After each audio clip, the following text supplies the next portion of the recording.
அநேகர் எனக்கு கால் பண்ணுவாங்க.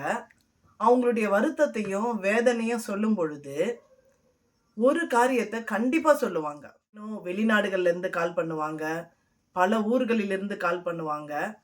ஆனா எந்த இடமா இருந்தாலும், எந்த ஊரா இருந்தாலும், எந்த சர்ச்சா இருந்தாலும், அவங்க சொல்ற நெறைய பேர் சொல்ற ஒரு காரணம், ஒரு காரியம் என்னன்னா, "வீட்டு பிரச்சனைக்கு எங்கேயாவது ஓடி போயிடலாமா இருக்கு சிஸ்டர்."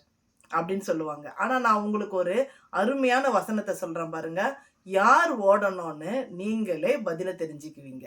உபாகமம் 28ஆம் அதிகாரம் 7வது வசனம். "உனக்கு விரோதமாய் எழும்பும் உன் சத்துருக்களை கர்த்தர் உனக்கு முன்பாக முறிய அடிக்கப்படும்படி ஒப்புக்கொடுப்பார். ஒரு வழியாய் உனக்கு எதிராக புறப்பட்டு வருவார்கள், 7 வழியாய் உனக்கு முன்பாக ஓடிப் போவார்கள்." இந்த வசனத்த பாருங்க. யார் ஓடி போகணும்னு உங்களுக்கே தெரியும். ஓடி போக வேண்டியது நீங்க இல்ல. உங்களுக்கு விரோதமாய் இருக்கின்ற காரியங்கள், உங்களுக்கு விரோதமாய் இருக்கிறதான வீட்டின் பிரச்சனைகள். மன தெளிவா இருங்க. மன தெளிவு தான் ரொம்ப ரொம்ப முக்கியம். நாம எதை அடக்கி வாழறோமோ இல்லையோ, மனச அடக்கிறது போல ஒரு வெற்றி, அது இந்த உலகத்துல வேற எதையுமே ஈடாக மாற்றாது. எனவே கிறிஸ்துவுக்கு பிரியமானவர்களே, எங்கேயாவது ஓடணும்னு உங்களுக்கு தோணுதா? நீங்க ஓடக்கூடாது.